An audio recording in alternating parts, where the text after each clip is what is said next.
I'm Jim. I'm a vicious addict and alcoholic, but I'm gratefully recovering. Yep. Uh, I had a hard time with that, with sponsorship, because first of all, I didn't want to listen. Did not want to listen.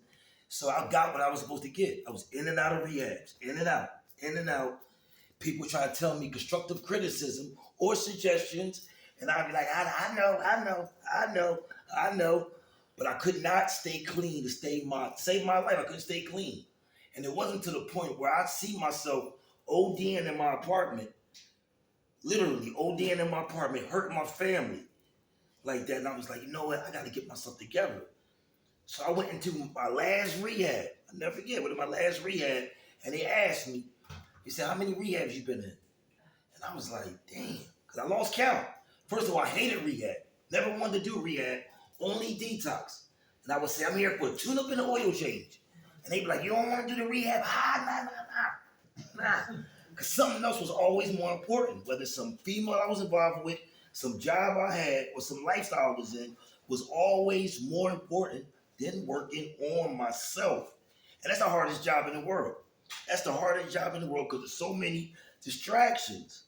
But after being in and out, in and out, in and out, and I lost count, I was like, damn, I'm really an addict and alcoholic. So I started reminiscing about when I was in school, thinking I was cool and playing around. I said, you know what? Because they asked me another question. They said, what's going to make this time different? And I said, you know what? I'm gonna start listening.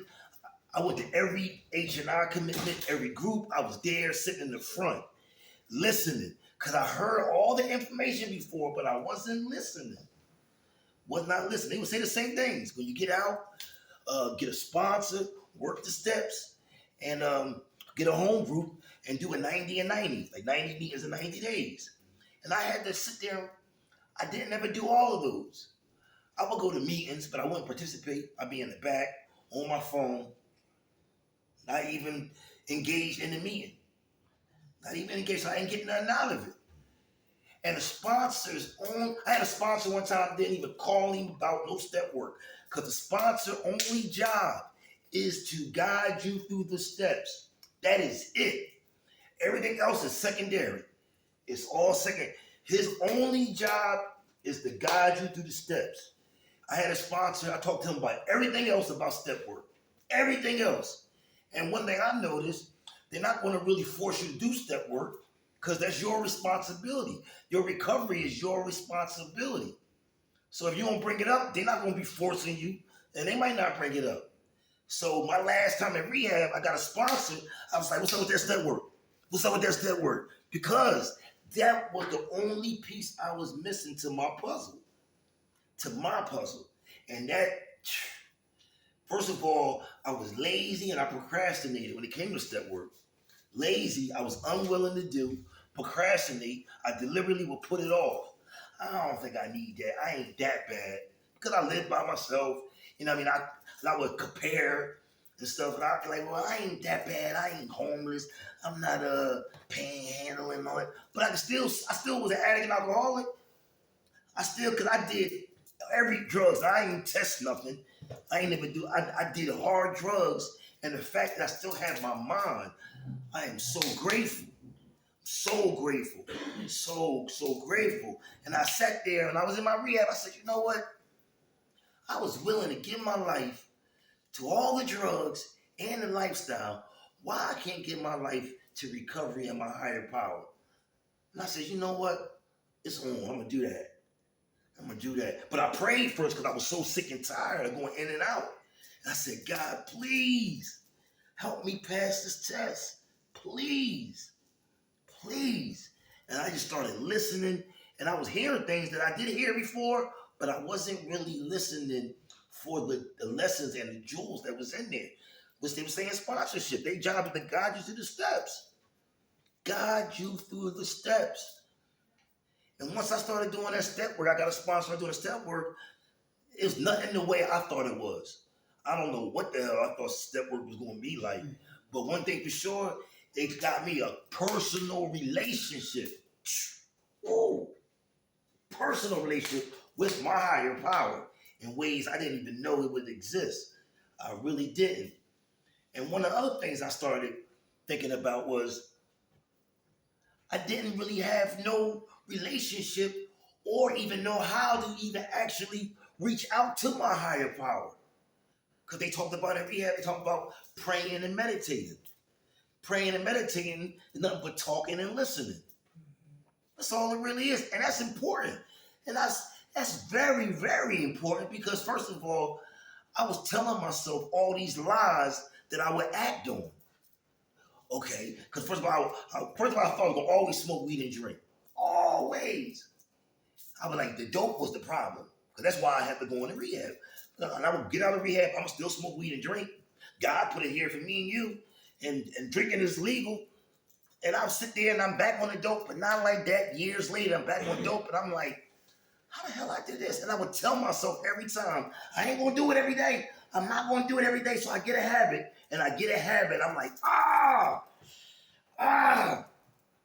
So one of the first things I started doing was praying. And when I pray, it wasn't about, because I used to do the foxhole prayers. God, let me get this, let me get that. If you do this for me, I can do this, and I can do this. I was like, God, please guide me. I ain't had no elaborate prayers. God that moved the mountains. God that made the seas. I know it was God. Can you please guide me today? Please guide me. And I had to take it one day at a time. First, I had to ask him to forgive me. I had to ask him to forgive me first. But I had to take it one day at a time because I was used to always planning ahead. When I literally was able to take it one day at a time, where I had to forget about everything. I had to forget about my family. I had to forget about what I was doing tomorrow. I had to just rely on God, taking it one day at a time. That's when things started really getting real. It started scaring me at times because I was like, yo, it is a God. Oh, because I had to worry about no money because stuff started being available, providing for me. One of the first things I did, I was in rehab, and I used to always hound the counselors. When I'm getting out, I gotta get back out. I gotta do this. So I said, all right, you know what? I ain't gonna do none of that. I'm gonna just let God, just do your thing. Now, 2 days before I was getting ready to get out, a bed came available at this sober living house. And that day, I was about to go to aftercare and knock on the door. I never forget. The door was open. I was like, I'm about to go ask. I said, you know what? I don't even want to knock on there. I'm gonna rely on you. So I went about my day. I seen a lady coming. I was like, all right, here she come. I ain't gonna say nothing to her. She was about to walk past me. She said, a bed came available. You good? I was like, I said, oh man. The feeling I felt, it was like it came real. But I had to step out on faith and believe that it was gonna happen. I couldn't keep trying to put my hand in it and trying to make things happen because then when I'm doing that, I'm not relying totally on my higher power. Not relying. So with the meditating, I had to practice. I had to practice that. I had to practice praying. I had to set aside personal time because it was a personal relationship. Like if you got a relationship with a significant other, you got to set time to the side. You can't just try to fit it in when you're doing other things. It ain't gonna work in your favor. So I used to get up early before everybody else. When I was in rehab, I would get up early for the first smoke break. Because we had smoke breaks, so I would get up real early and I would spend time praying. And I wasn't just asking for things. I would just sit there and be quiet and I would breathe and I would be grateful. I would just thank him for waking me up. Thank him for see another day. And I would sit there sometimes, I would just practice my breathing. Then I found out it's listening too. It was just listening. So little thoughts was going through my head. And I was telling myself stuff like, because I kind of wanted to leave and all that, but I would just tell myself, what's the worst you're going to get from a sober and clean life? A much better life? I was like, yeah. I would just say little things like that.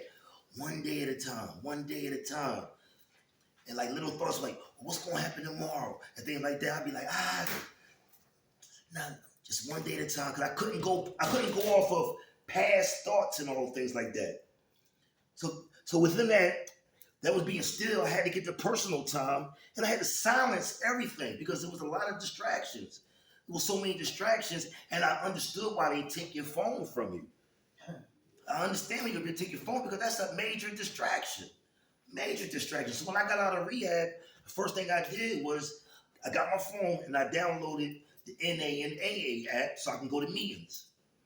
Because I just knew when I go to meetings, first of all, when I got out of rehab, I never go to meetings. So I said I need to go to meetings because I need to do stuff that I feel uncomfortable with.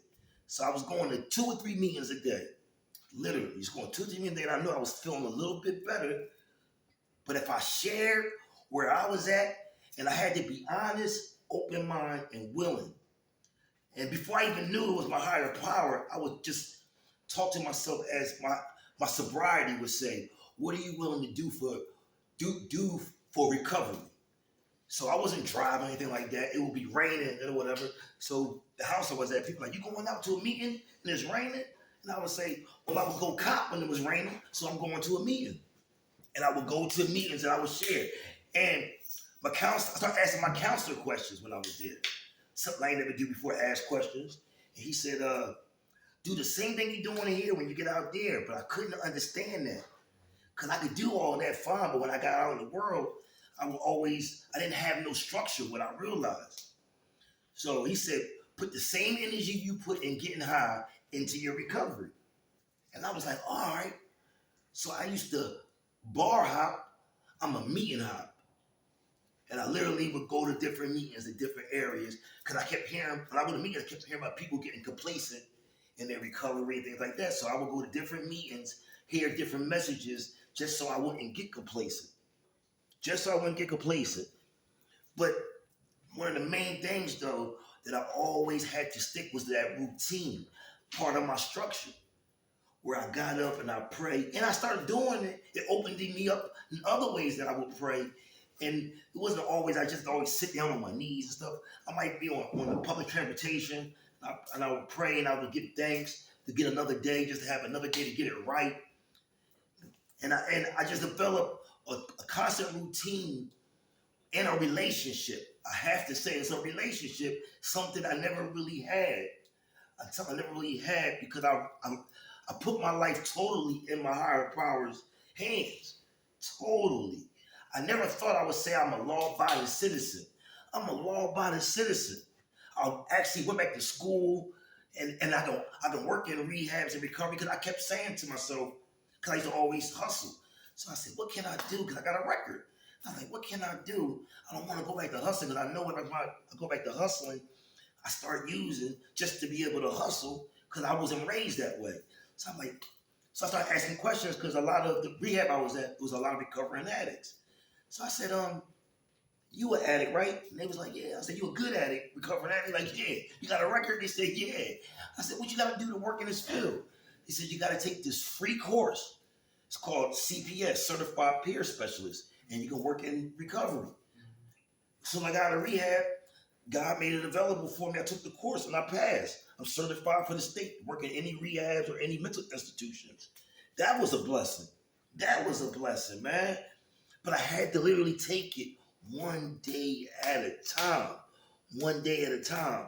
And with that, with me keeping them same principles, my view of my higher power has gotten larger. Way larger. My faith has gotten stronger. It increased my love for my higher power for one, because first of all, that's why I love the NA and the AA programs, because they always said, a God of my understanding. I was taking my view of going to church with my parents and that preacher up there, he was all, you're going to hell for this and hell for that. And I was like, hey, damn if I do, damn if I don't. I might as well don't go. So when I got introduced to NA and the AA, they said, a God of your understanding, my own understanding, that kind of hit me different. And I was like, yeah, because the vision of my God isn't a God just sending you to hell for making mistakes and things like that. So that really put me in a whole nother spot. But it was so many benefits of just learning how to have that routine and developing that meditating and praying and meditating routine. For one, because it focused our hearts. It focused my heart on the guidance of my higher power, for one. Because I stick to that same routine. I always ask God to guide me this day. I give thanks when I wake up. And again, I don't have no long prayer. I just when I wake up, God, thanks for waking me up, guide me today. And I always say this little uh I say so, trust in the Lord with all our heart, lean not to my own understandings, all my ways I may acknowledge you, and you shall direct my paths. I always say that. And then one thing I noticed too though, it quiet my spirit in a lot of ways. In a lot of ways I didn't even realize it would do. When I just had that time, whenever I do like something might happen to me and I might go to react, I don't even react every time. I'll say a prayer because I done developed a routine where I rely on my higher power. Where I might want to react a certain way, I'm like, God, please help me right now. This person getting on my nerves, please help me. And I feel like a calm come over me. Really do, honest, man. It increases my energy because sometimes I get up, I might be a little tired, or something like that. And I'm like, well, again, my life is in your hands. I'm gonna do what I'm supposed to do today, and we take it from there. By the time I usually get out the shower and all that, I have motivation. I have motivation just to go throughout my day, and just I used to love when I was in rehab because they used to have us do a check-in, and it was your feeling for the day, and what was your motivation. And I realized your feeling is different than your motivation. Like I might be a 10 for my recovery, but I might be sick. I might not feel a 10. But my like head and my heart is in recovery, but body wise, I might be sick. I might not be feeling the same as my motivation, which would have me to be of a clear understanding of what's going on with me. Because when I was out in the world, before I even got in recovery, I was on autopilot, walking down the street with people you know or anybody you don't know. How you feel? Good. Tore up on the inside, but I'm just good. Good. That's why when I was in IOP, the therapist we had, she didn't go for good. She was like, good is not a feeling. Give me a better word. So I started saying fantabulous. Because I'm fantastic and I'm fabulous. You see what I'm saying? So that's when I started. It definitely enlightens my mind. It enlightens my mind because for one, I do know I'm not in control. My higher power is in control. But I had to practice it and develop a personal relationship where I couldn't always be asking for things. I had to be giving thanks. Thanks for just the little things. And I don't even do those foxhole prayers. Some prayers like, man, God, I only got 15. I really need to get 2 bags. Can you please let me get 2? Like, come on, them joints is corny. And I used to do them joints, man. They just, like, since I have a more of a concept of higher power, for one, I don't even want to even disrespect my higher power asking for no 2 for 15. Like, come on, man. Like, that 2 for 15 could be the one to take me out of here. And in the rehab I was at, people was going in there for stuff. Matter of fact, when I went in the past, they said, what you taking? I said, heroin. They said you had about 2% heroin. It was fentanyl and methamphetamines. And I said, what? It was? Hey. Because I said, that's on TV. They testing it, and they like, this is pure. I'm not doing that when I'm out there because I'm sick. I'm like, give me that stuff. And I'm just doing it, man. So I thank God every day, because he helped me pass the test. And I always say, like, he played his part. I have to play my part. And that's why I'm out here sharing today with you guys. Thanks for letting me share that, man. I got 158 days. All right. Thank you. Oh, boom, that up here. All right. Oh, man, it's always a pleasure to be here at Anna Cooper once again. Yes. Good seeing some familiar faces. I'm DeAndre. I'm definitely addict. Problem definitely me. First and foremost, I always want to give thanks to my God for the day he afforded me, afforded all of us. We get ready to jump into the mind. You know, the thoughts or the mind, the automatic or negative mind thoughts. I got a couple of things going on here working on the floor, but we're gonna jump into this. This is me right here. And this is how I was. You know, I had parents that abandoned me. I've been bullied, you know, sexually molested. You know, you got quite a few things over here that I can relate to. Yeah, being abandoned, feeling unloved, being betrayed, um, feeling used, ignored, um, disrespected. All of that I felt coming through my parents, and they always told me, they said, if I didn't deal with that when I was younger, that when I got older, those things would fester and they would be bigger as I got older. And the more that I got older, the more I suppressed those things. I didn't really ever talk about it. So all of a sudden, I'm trying to figure out, why am I so angry? Why am I so mad? But I wasn't raised to be that way, because at the end of the day, God did put a family in my life. My aunt, my uncle, my aunt and my uncle raised me. May they rest in peace. So, but to get to the meat and potatoes of it is my thought bubbles. I'm thinking now, here comes the pain. Why am I hurting? How do I band-aid that pain? I use drugs and alcohol.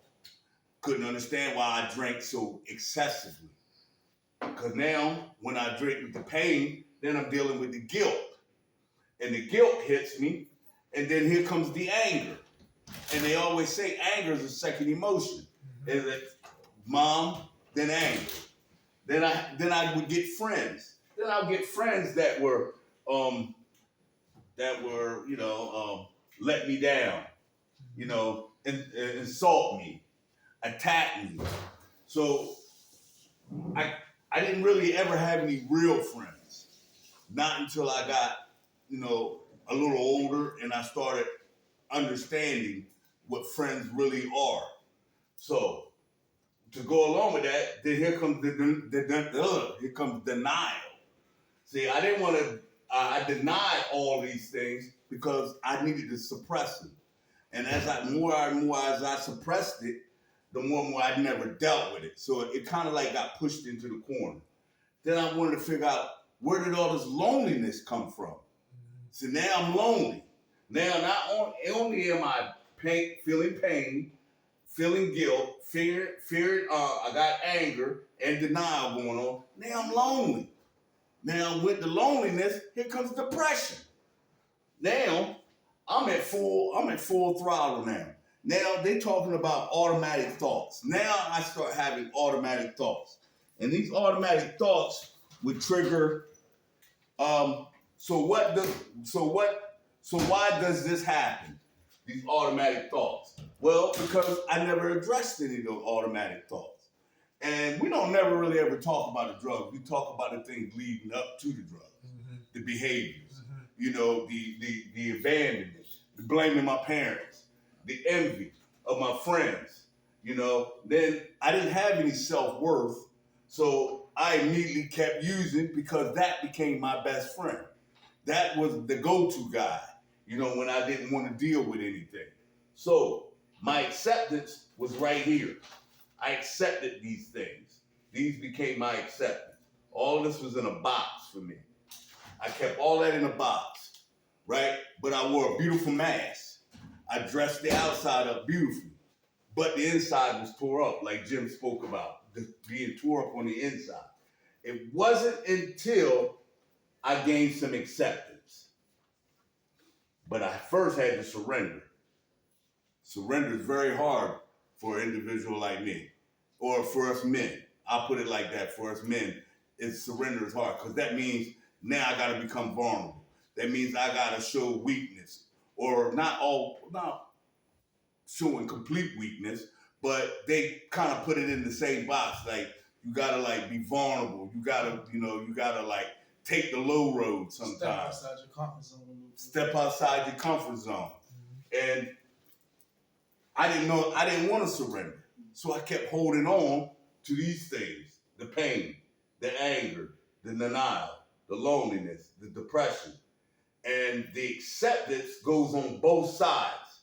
I accepted the fact that I was these things, but I wasn't willing to change. It wasn't until I surrendered, got honest, became open-minded, and started to forgive myself. And when I started doing them things, I was able to take the blinders were on. See, those are the blinders. These are the things that kept me blind to all the good things that Jim was talking about. You know, what a good life I could have if I just open my mind up, allow some people to teach me, educate me. See, the hardest thing for me, I'm gonna keep it on me, is allowing another man to show me how to live. Last thing I want to do is let another man show me how to live. Man, I don't need his help. Go ahead, brother. I got a little bit of pride issues myself. But, you know, Oh yeah, pride. Let me put that up there. Yeah, that comes along with it. Pride. Guilty, shame, you know, a lot of that plays a part in the past being, you know, up front today because so stuck in the rear view that makes it hard for me to I love that. go straight ahead. I love the rear view because I got one that goes with that rear view. How much time you got, sir? Shoot, only a month now. That's good. Only a month. That's a lot of time, man. Yes, sir. Man, look, man, I'm gonna give you something for that a little later on. Yeah, all right, but just because I see my man in the back, pride, because you hit that and I got you, sir. Primary reasons I die early. Pride. Okay? Go ahead, sir. Yeah, I'm first lemon addict. Hey, first. I let go when I got to Samaritan men. When I was on the street, I let it go. I said because it's time for me to change up. It's time for me to start living another way. And once I got to Samaritan men, they opened up. They started cracking the shell on me. They started cracking the shell. And I got looked inside myself. Started writing stuff out. About me. And I started now reading. I'm reading it back and I'm processing. I'm saying, hey, how was this person living? And then when I left from there, and I gave God the steering wheel, he dropped me off down in West Virginia. West Virginia. Yeah, it really got on there. Because my counselor down there, man, I tell you, man, I love it to death. But sometimes, man, I want to take out the woods and hang it from the high tree. But she told me, when we met, she actually told me, she said, I'm going to get everything out of you. You're going to leave it right here on the mountain. Okay. And, when I was down there, I put a pen in my hand, some paper in front of me, and I get to writing. I just couldn't stop. I couldn't stop because I'm writing about me on this subject here, And, I got with this inside myself. I started finding myself, because Amen. Actually, man, when I was up there on the street, I was an arrogant SOB. Had no morals, had no sympathy, no empathy, or none of that. Yeah. But I changed. I changed and it's for the better. Because I stay in my spirituality strong. Got you. I stay in it strong because without him, I couldn't be this way now. Because today, as of today, I am a year clean. That's all right. A lot of time. Without him, man, I couldn't make it. Amen. Glad to see you. Ask him every day to keep me, reveal something to me that I need to know, or something that I didn't do and I need to get on. And he reveals stuff to me, man, just like that. And I thank him for that, and I thank him for letting me share. Thank you, sir. What you got for us, brother? No, I just wanted to speak on. I understand all that what you were talking about the pride. It's that pride, surrender, Yes, honesty, all that. open-minded, forgiveness, and that didn't happen until I took these off. Right. I had to take these blinders off, like my man said back there. He started writing. Yeah, and the biggest thing for me because I'm like 5 years clean, right? Okay. Want to be there one day? Yeah. A day at a time. The biggest thing for me was when I first came in, which was about a year and a half before the pandemic, right? Because I came in over and over about 2 to 3 times with the same mentality, the same attitude, same beliefs and all that. Because I had to get past one thing, and that was trust.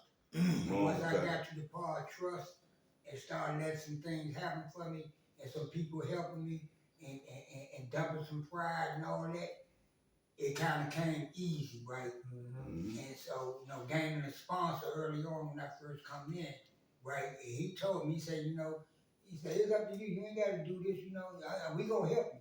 But if this ain't what you want, ain't nobody gonna yoke your neck or pull you back. He say, this. Think about this. What you got to lose, right? Now, always remember that. He say, you can go back to what you were doing, or you can come in here and make a change and make a difference in your life and somebody else's. So I thought about that, right? And going to them meetings and every day and sitting through that pandemic, that was the hardest part for me, to sit through that pandemic in treatment Mhm. and trust what them people was gonna help me with, because I was ready to leave. Right, I was like, man, look, y'all trying to suffocate us. I mean, I ain't going for all that. But I sat through that whole thing there and started learning what they had to give and all that, and it came real easy. So trust was the biggest thing for me. Okay. Yeah. And aside from that, see, I did a period of conservation, right? Okay. And so that's why I had trust issues for real. And once I got past that, all that old stuff, I said, man, that old stuff, man, I got to wash all that old stuff out, man. And people start to help you. Once you start believing that people gonna help you, and they start coming to your aid and all that, and you start doing what you're supposed to do, Mhm. you gonna feel the lift, right? Amen. Sure And will. that's what's gonna carry you on. So that's where I'm at now. That's what's carrying me to this day. Let me say, Share that, brother. thanks for sharing that. Yes. And you got 5 years. I want to be there one day, day at a time. Mm-hmm. But let me hit you with this one. We trusted that guy on the corner to hand us something that would get us a feeling. Exactly. But we go into programs and we sit there and we become very defiant, non-compliant, and we don't want to trust these people that are helping us save our lives. But I'm willing to give my money to a man that's willing to kill me. So I had to change the way I looked at things. I had to change, as Derek always say, my perception, the way I look at things now.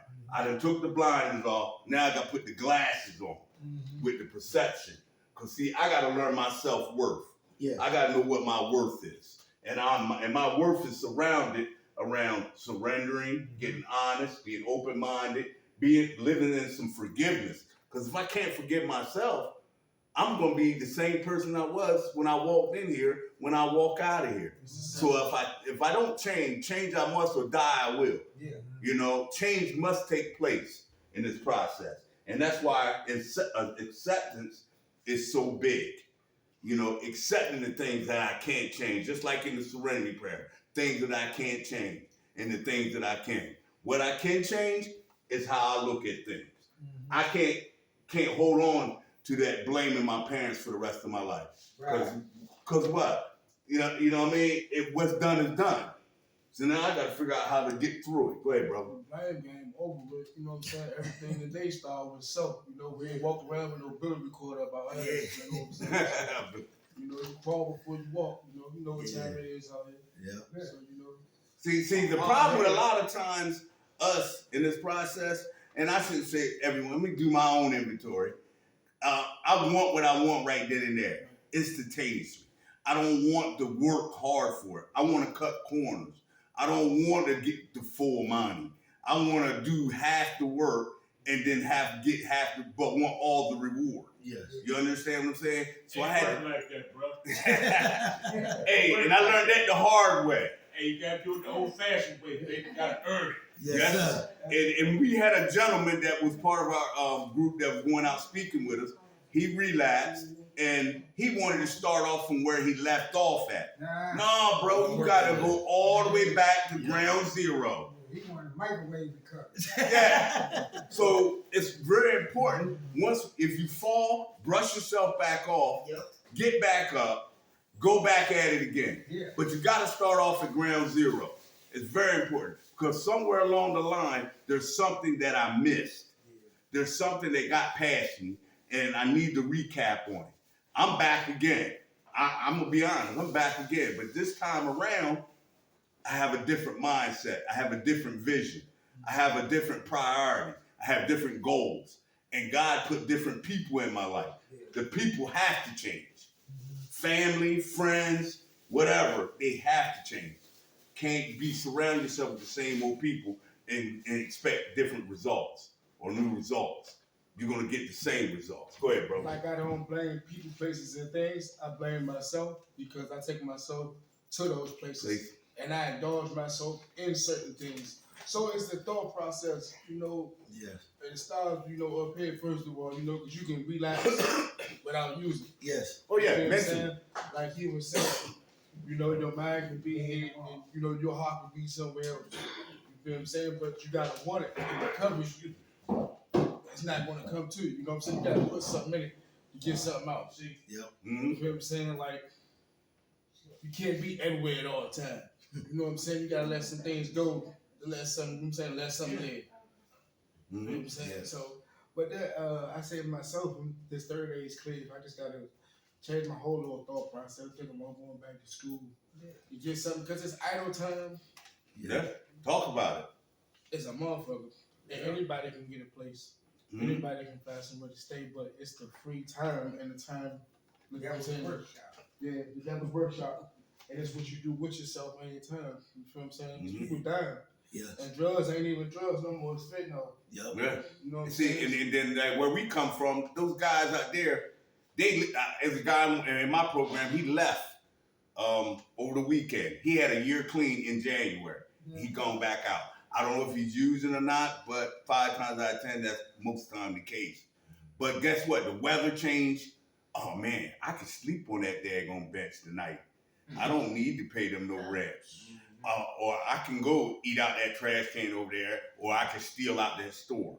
See, then I start compromising myself now. Now I put myself in uncompromised positions, all because of that feeling. If we can get past that first one, it's not the 5th or the 6th, it's always the first one. If we get past the first one, we're on the right road. That's the one we got to get past.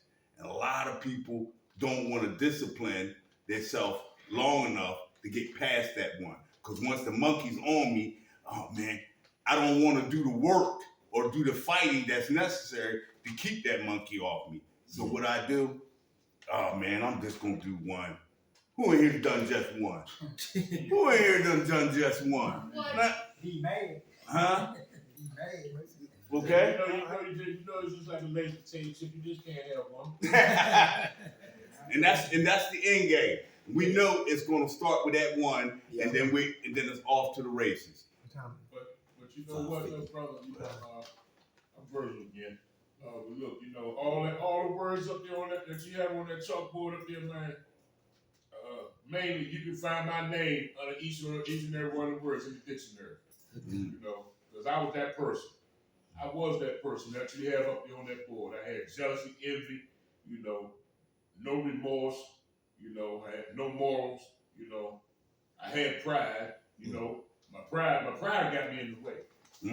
Primary reasons I die early. Pride got me in the way, you know what I'm saying? I was arrogant, you know what I'm saying? So all that stuff got away. But once I got down in the mountains, man, that spirit hit me down there, and then another thing I did when I was down there, I wrote a men's letter to my dad. He had passed away back in 2020. So, I wrote a men's letter, and, I burnt it and threw it in the fireplace in the fire pit. Let it go up in the sky, let it go up, go up in the mountains, you know what I'm saying? So, I made amends to him, because, man, he was there with me, through my addiction. Right or wrong, he backed me. If I was wrong, he backed me, say, my folks, they wanted him to put me out of the house. He said, I don't give a damn what you say, that's my son, I love him. Right or wrong, I'm down with it. Yeah, you motherfuckers ain't gotta talk to me no more, you know what I'm saying? But that's my boy, that's my blood. I look out for him. Ain't there one, and right today, the words came out of his mouth the night before he died. He told me, he said, boy, if I close my eyes tomorrow, ain't never one of your people gonna take you in. Damn if he didn't tell me the truth. It was just like he told me. You know, it came to light. You know, 'cause my uncle said, well, he ain't got no room for me over there and my stuff and this and that, you know. My other uncle, he said he too busy doing this and that. My aunt, she way down in Florida. She ain't gonna take me in. You know what I'm saying? They're saying that the good sharing asses, you know, they're saying this stuff, you know, but Good they don't sharing truly mean it. You know, they don't truly mean that shit. Mhm. You know, so that's the reason why now, you know, that when I went down to West Virginia, I made a plan for myself. You know, I executed a plan for myself and said, hey, do this program here, I'm getting some housing for myself. You know, I'm getting my SRO, do that, I'm gonna get me some housing for myself, you know, I'm gonna better myself. Yes. You know, and I put all my time and effort into me staying clean today. All of Amen. it, you know. And, you know, certain things I was taught, you know, how to do my exit plans and all that there, you know, when I see the red light, red flash come up, Yes. walk away from it, you know. And I jump on the phone, call one of my homies, you know, that I was down in the mountains with, you know. Call him, you know, one of the ones who really, you know, working the program. You know, hey man, what's up? He said, man, look, man, I was just at the bus stop, man. Nigga came up, man, talking about, asked another brother, can you even stand batter swing, nigga? Hey, you know, Yeah. I had to get ghost. Yep. You know, I had to get ghost on that. You know, but and some of the brothers and sisters that was down there with us, man, they done actually gone back out. You know, It happens. they were down there sharing good, talking real good. Yeah. You know, It getting on happens. me. Yep. Getting on me, trying to keep me in line. You know what I'm saying? I said, you know, I brought that verse out of the Bible. I said, how can you tell me to take the pluck out of my eye Yes. when the mine is still in yours? Mm. Yep. You know, how can you do that? Where did you do that at? You know, and some of them, you know, some of them went back. A couple of them called me, you know, and I hear it in their voice that they done messed up. You know, they actually don't want to tell me, but you know, I asked them to say, hey man, how you doing? You know, I still love you. You know, see, that's the type of person I am now. You know, I have compassion. Right. I have compassion. You know, I do as a father would do. Yes. I have compassion towards others. Yes. Okay. You know, and since I've been doing that, man, things been Prospering. going my way. Yep. You know, Make but sure. every word on there, I can relate to every last word. I can give you a definition of every last word. I don't have my glasses on, but I can give you a definition of me with every word you have up on that board. Amen. That's what's up. Thank you for sharing that, brother. All Yeah. right. Thank God for last night's rest, this morning rise. Thank God for His grace and His mercy. Grace is always giving me what I don't deserve, and mercy is not giving me what I do deserve. And for that, I'm eternally grateful. How everybody doing? Oh, good. All right. Real quick, cause we almost at that time, right? So I'm gonna flip the script. All right, abandon. All right, I had to abandon the voices of what? Evil. The voices of let's get one. The voices of what? Death. Yeah. So I had to abandon those people, those thoughts that was in my head, so I can try to stay jail-free, drug-free, stress-free, sucker-free, coerce. Yeah. Sometimes I have to go coerce myself to do just the opposite of what Dirk McKnight don't want to do, but what Dirk McKnight need to do. All right? Insulted. I insulted myself enough to be a junkie, to be a crackhead, right? Yeah. To the point that, listen, I had to start having self-respect, right? And I had to forgive myself for everything I did to myself. Unappreciated. I felt unappreciated when family and friends came around me, whatever like that, because the condition I was in, nobody wanted to be around me. So I felt unappreciated, but it was the part that I played for them to do what they did towards me. Abuse, mentally abused myself, always had low self-esteem, always people-pleasing, always a codependent individual, looking for a sick individual to make me feel like a giant, but actually I was still a midget. And I used to always get verbally abused, and I accepted the abuse just to what? To not to be what? Alone. Unheard. It's like when I finally get the voice to speak up for myself, to advocate for myself, nobody want to listen. That's why I learned if you want somebody to listen to you, you better shut up and listen to somebody else. Yes. All right, regardless how long-winded they are, how long they hold the group hostage, you got to listen, and that hurts a lot of times. All right. Unwanted. I've been around crews and cliques and all that, and I felt the presence of not being wanted. It's just like it's my basketball, and it's only about what 11, 10 guys 10 guys on the court, and not 11 guys on the court, and that I don't get picked up, but it's my basketball. And I want to leave with my basketball. Yeah, ain't nobody playing nothing. Excluded, all right, from life, excluded from a beautiful life, right? A wonderful life, a joyous life, a prosperous life, a life worth living. I excluded myself from all the opportunities to have a better life because I want to chose drugs, right? And once I divorced drugs, all those goodness and that beauty started to come back into my life. Bullied, all right? I don't like bullies, all right? I don't like people who bully people, who, you know, especially verbal abusers, right? People could, you know, say ignorance, walk over that person, manipulate that person, talk about that person. I don't like it, right? But I'm powerless, right? Sometimes you gotta mind your business. Okay, you can get beat up trying to help somebody else up. All right? All right, put down. All right, I gotta learn to understand that people gonna, you know, I'm gonna get put down. I'm not. Listen, that's life. All right, and I welcome life. I embrace life. So put down is a part about living. I gotta have acceptance. What Dion just talking about. Cheated. I cheated. I've been cheated on. I cheated. I've been cheated on. It doesn't feel good to find out the one that you love, the one that you give your all to, has what? Betrayed your trust. Like he was talking about trust. And now it's hard to trust any woman because of what one woman did to me. Now it's hard to trust any of them. Mm-hmm. But you missed your blessings because the one who was there, we didn't give her a chance. And that was your queen. That was your wife. Let's keep moving. How about attacked? Right? Feel attacked. Being attacked, right? Being attacked, right? Everything you say, you feel like you're being attacked. Yeah. You've been criticized. You've been marginalized. You've been attacked, right? You speak from the heart. You speaking with confidence. You speaking with power. You speak with motivation, but you still feel what? Attack. I attack what? Recovery, like I used to attack the streets. I attack God like I attack women. I attack God like I attack money. I chase God like I used to chase death. So that's how I attack today. That's how I attack today. Criticize, constructive criticism. I need it. Dirk, you still texting and driving. Dirk, your car need to go to the shop. Dirk, you need to stop parking here. You got 22 tickets and more is coming if you don't change. Constructive what? Criticism. Dirk, you need balance. You can't do groups all day long. I know you love people, but you need time for yourself. Because if you overworked out and stressed out and burnt out, you're no good to yourself and nobody else. Constructive criticism. We need it. Nobody's above contempt. Unloved. I really never really felt that. I grew up in love. I grew up with family of love. Because love means what? Action. Always had clothes, always had food, and always had shelter. When you say you love somebody, you got to show them that you love. It's just not talking. It's walking. Manipulation. Always try to manipulate people just to get one more. You probably know what I'm talking about? Especially catching people that's what? At a disadvantage. Yes. You need a place to stay? I got a place for you. But that's manipulation. You follow me? Yes, right? And God said, you get no blessings like that. You know, trying to manipulate somebody at their weakest moment.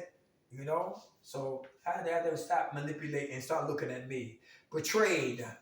I've been betrayed, but I don't abuse other people through my betrayal. I learned from being betrayed, being hurt, being cheated on, being manipulated. All these words right here makes me be just the opposite. Because I don't want to give to people what was given to me. Everybody understand that? Yeah. Some people give to others what was what? Done unto them. And we miss our blessings when we do that. And that's the test, because God tests, Satan tempts. Come on. Basically, hurt people. You better believe it. Mm-hmm. You better believe it, brother. So we need some solutions for mental pollutions. Misunderstood. Anybody? You talking, but you seem like you misunderstood. People, I say, listen, I didn't say that. I didn't mean that. Why you choose not to understand what I'm talking about? Some people try to throw yeast in what you're saying. All right? Misunderstood. All right? Or you tell somebody no, they misunderstand you, that you don't like them. No means no. No means I don't have it. No means, listen, look for somebody else to assist you. No, I'm not going to give you my last dollar. No, I'm not going to give you my last cigarette. No, I'm not going to walk with you down that street right there when I know what's down there, tricks and tranny and all those, whatever's going down there. No, it's a complete sentence. I got to say what I mean and mean what I say. That's scripture. Yeah, let your yes be yes and your no be no. That way it's clarity and there's no misunderstanding. How about blame? You play the blame game. Oh, you're the reason why. right? And I stay sick on the hook when I'm off the hook, but I'm still on the hook because I'm still blaming. Use people to get high, use people to manipulate, use people to come up. Ignore it. Anybody ignore people? Ignore ignorance. We have people in groups, man. People be like, people like get boisterous. They talk or try to overtalk you. They try to challenge you. They think you stupid, and you gotta ignore them. Yes. You know what I'm talking about? For real, you don't know what you're talking about. But they don't say it, but their action shows that you don't know what you're talking about. There's always a challenge. There's always verbal tennis. Verbal tennis with the individuals, right? And sometimes you gotta ignore that because guess what? Every reaction don't need action, don't need a reaction.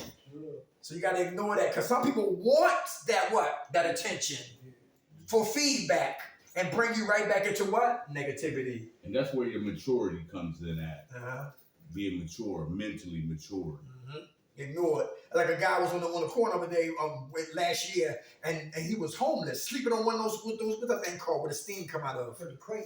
Yeah, Steam vents. yeah, on Market Street, now still the city of Philadelphia. And then somebody had the kindness of their heart, gave him something to eat from Wawa. He took the food and threw it up the street, and took the soda they gave him and threw it and hit a car window, and yelled and screamed and lay right back on that steam vent, right? Real ungrateful, right? Tell you somebody trying to help you out in your condition, but you'd rather just lay there. That's why I say that's dead weight. Let them lay, let them stay. Pray for them because we're powerless over people, places, and things. Violated. Anybody feel violated? Been violated? Mm-hmm. Yeah. Anybody got boundaries today because of being violated? Yeah. Is that important? Yeah. Very good. Very good. So when we set boundaries, we teach people how to what? Treat us. Treat us. You better believe it. Because we treat ourselves with what? Respect and dignity. Very good. And that's where the self-worth comes in at. Mm-hmm. Along with those boundaries, building self-worth for myself. And that where you put down that potential. When we talk about potential. Yes. You got the potential. And feel what? Intimidated. So all these words right here is what a lot of people use drugs over. Or pull guns out and kill people. Over being disrespected, being abandoned, coerced, insulted, unappreciated, put down, let down, attacked, manipulated, betrayed. All of these words right here is the enemy of what? Prosperity. So we got to know how to get solutions for them so we stay jail-free, drug-free, stress-free, and sucker-free. Sucker-free. I knew That's that right. Because when a man or woman don't know how to get out, they act out. So we got to be God. We can't be godless. Because if I'm godless, I'm heartless. When I'm heartless, I'm ruthless. When I'm ruthless, I'm lawless. And when I'm lawless, I'm lifeless. Everybody understand that? Yes. Very good. In our mind is an oasis. Everybody hear that? How we think is very important. Poverty is a mentality. Prosperity is a mentality. How we think is very important. We used to be bums. We used to do drugs. We used to go to jail. We used to get high. Used to be. That's behind us. Today, we're queens. Today, we're kings. So don't let these elements and these people who still carry and use like daggers or emotional bullets just keep shooting our way. Put your armor of God on when you jump out of bed. Ephesians 6, the armor of God, the helmet of salvation, the breastplate of righteousness, the belt of truth, feet ready for peace, the shield of faith. Yes, and the sword of the Spirit, that's the word of God. Spiritual weapons for the darts that's been thrown from what? Negative people. Yes, sir. And that is to salute some of the pollution. But these here are going to be some of the antidotes for that pollution. Mm-hmm. Gotta surrender. Mm-hmm. You gotta be honest. Mm-hmm. You gotta remain open-minded. Mm-hmm. Gotta seek some forgiveness. And I gotta have some acceptance. Mm-hmm. And we can't let pride take center stage in any of that. Mm-hmm. You got something for us? Yeah, thank you so much. So you were saying like I have a lot of these emotions too, and the biggest thing is like I have 3 children that aren't with me and haven't been for a long time, and like an just people I feel like betrayed, not by my children, but anyway, my relationships are very broken, and that kills me because that keeps sending me into spirals. You know what I'm saying? Absolutely. The trauma and like missing and like so I just was hopeful to hear you say like you got through these when you got through these abandonment issues and the betrayal and all that stuff, like the blessings did start coming back, like the relationships and everything? Did they just naturally, you just saw it kind of as you progressed, like you saw them start coming back? Slowly but surely. Yes. For me, the abandonment still was there because my mother, like I said, I was raised by my aunt and uncle, but my mother is still alive and she still has that I can't really put my finger on it like that. We don't have that closeness. But what I had to learn how to do was I had to learn to accept her for what it is. Right? And like we always talk about, I had to really dig deep and find out what transpired in her life in order for her to be like that. So once I understood that or got an understanding of that, then it was easy for me to move on. And then I feel free from it because now it doesn't hold me hostage anymore. So now I'm able to deal with my friends. I mean, so-called friends, and then I'm able now to focus on my self-worth. I'm able to put me in front of the line. You know, I need to do these things for me. I need to better me so that I can be a better person. You know what I'm saying? And gotta leave people where they at. You know, that's a key piece right there. If things aren't working out with you and your people, your family, whatever, you gotta leave them where they at. As much as it may pain you to do that, you gotta leave them where they at so that you're able to move forward, and prosper. Easier said than done, though. Let me say, I got you, brother. It's another thing too, Michelle, right? Yeah. You got to look at yourself as a seed. No, the word of God is the seed, but in the mind is where it's the soil. So if your mind is open to what? To suggestions, right? The seed can be planted, and that's the word. Once you get the word inside of what? Your heart and your mind, it starts to what? Germinate. Right, very good. So trauma is the fertilizer. Pain is the fertilizer. Brokenness is the fertilizer. Hatred is the fertilizer. Manipulation is the fertilizer. Being cheated on is the fertilizer. Because those things help us grow. See, seeds grow in darkness. You follow what I'm talking about? So darkness is what I'm talking about. So if we're being planted and darkness and soil, in the right soil, because fertile soil produce beautiful what? Plants, flowers. Exactly. Right, exactly. So when we're planted, then we gotta wait for the water. That's why you get around positive people. She's positive, she's water. He's positive, that's sunlight. She's positive, that's water. He's positive, that's sunlight. Sunlight, water on your seed that's growing in darkness. And that takes time to see the manifestation from your brokenness and your hurts. So thank God for the fertilizer, which is the negative ingredients that help us what? Grow.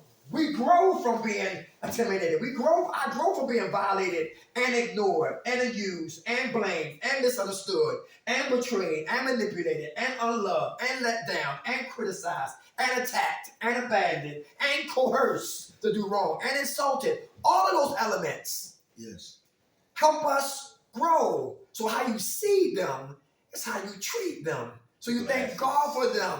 Because what was broken becomes what? Strong. Humpty Dumpty. Fell off the wall. You follow what I'm talking about? But you got to hold on, keep your belief, and keep reading. Proverbs 31 is a virtuous woman. How she thinks to how she walks. Proverbs 31. Good scripture in the word of God. So we can listen to everybody all day long, but see, every man is a liar. Right? But God ain't. You know what I'm talking about? So I don't know. So we don't want to make it religious. We keep it spiritual. So your higher power, get connected with your higher power. If you Buddhist, recovery Dharma. Good book. You Muslim, the word of the Quran. Good book. You not? Listen, the word of God. The AK-47. The NA text is the 9mm. Both books we need to read consistently.